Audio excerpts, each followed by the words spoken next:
Hello. Continuing our work with arithmetic or linear sequences, we are going to be looking at problems where we have information about several different terms and we have to relate them together in order to find the nth term in our pattern, or to find a specific term in our pattern is another way that they could ask the question. So here we're told that if we have term 4 is 14, term 10 is equal to 4 times term 2. If the pattern is linear, find Tn. The fact that it tells us that the pattern is linear, or it could have said arithmetic, means that I'm immediately going to write down the formula for a linear term n. We're going to learn about other terms that we could have later on, but for right now we're dealing with linear or arithmetic, and this is the formula on page 22. So it does not matter if I haven't figured out what to do for the question.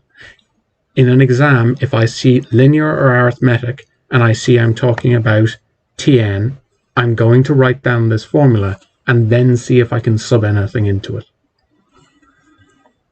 So term 4 in my question is equal to 14. So let's set n equals 4 and then set that equal to 14.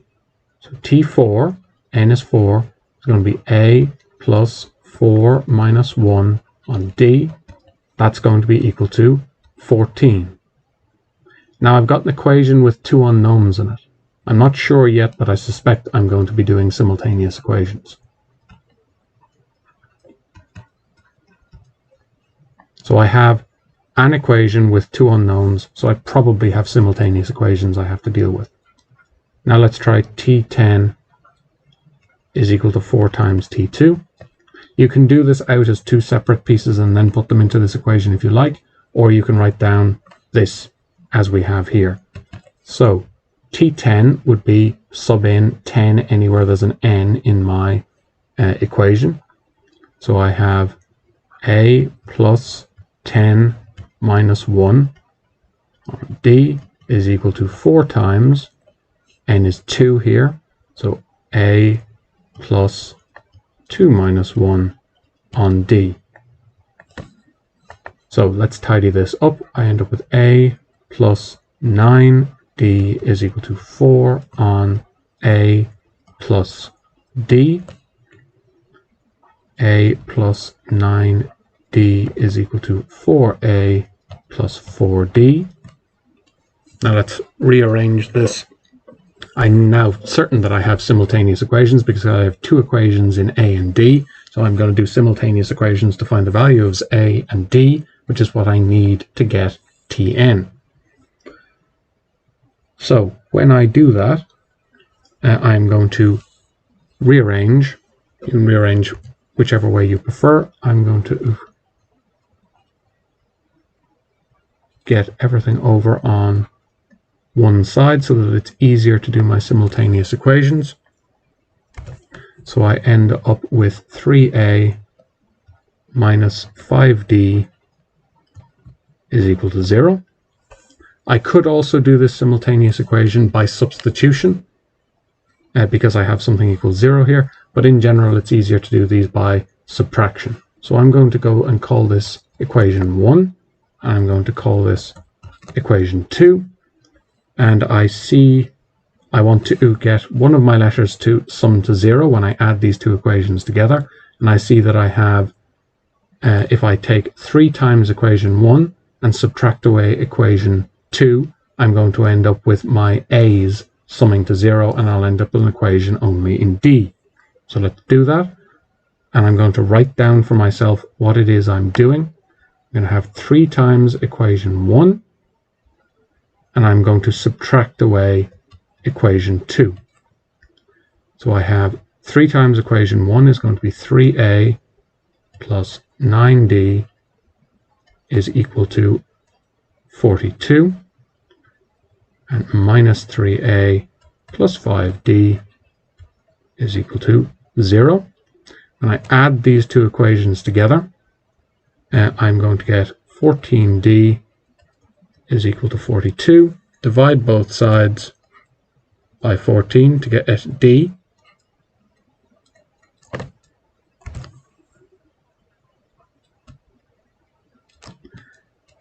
So d is going to be equal to 3. Now, just like any other simultaneous equations, I also need to find the value of a.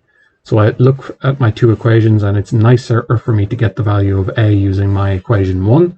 So I'm going to have a plus 3d is equal to 14, and I now know that d is equal to 3. So a plus 3 on 3 is equal to 14.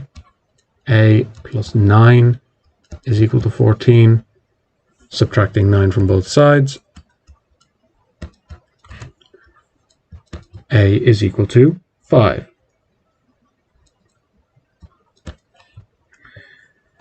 So,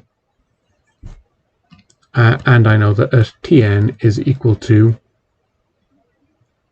is equal to a plus n minus 1 on d, because we know we're dealing with a linear equation, or linear pattern, I should say. So we get 5 plus n minus 1 on 3. Tn is equal to 5 plus 3n minus 3. Tn is equal to 3n plus 2. And that is my nth term of my pattern. And I get this in practice by seeing I have a linear pattern, and I'm asked about Tn, so I write down that formula, and then I sub in any information that I'm given. And when I've done that, I can see that I end up with two equations and two unknowns, and I know enough about algebra to know that that means I'm going to do simultaneous equations. So that's how we can approach this style of problem. Now, another style of problem that we can end up with is one like we have here, where we have three terms in an arithmetic sequence. K plus 3, 2k plus 6, and 8 are three consecutive terms in an arithmetic sequence, and we're asked to find the value of k. Well, if we're in an arithmetic sequence, what do we know? We know that the difference between each of these terms must be the same. And we can use that to figure out the value of k, because we know that the difference between any two consecutive terms must be the same. It must always be equal to the same difference. That's what makes an arithmetic pattern. That any two consecutive terms subtracted from each other must give the same number, must give the common difference, or the first difference. So that means that 2k plus 6 minus k plus 3 must be equal to d, must be equal to the difference, and 8 minus 2k plus 6 must also equal d, must equal exactly the same thing. Well, if they equal each other, if they equal d, they must equal each other. So that means that 2k plus 6 minus k plus 3 must equal 8 minus 2k plus 6.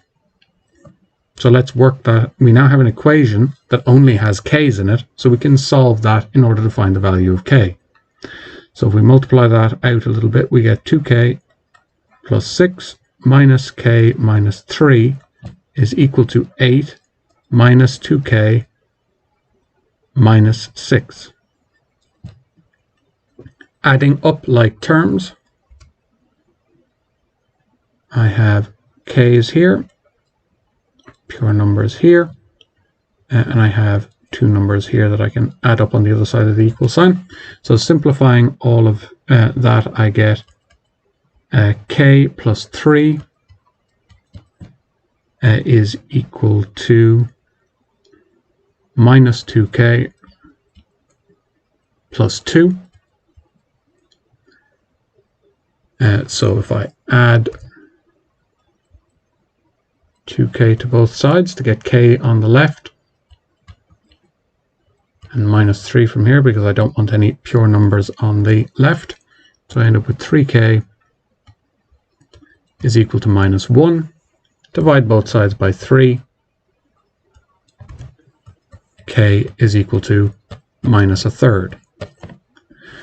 So this business of The definition of an arithmetic sequence is that it has the same first difference between any two consecutive terms. The difference between any two terms is always the same, is the key defining feature of an arithmetic sequence.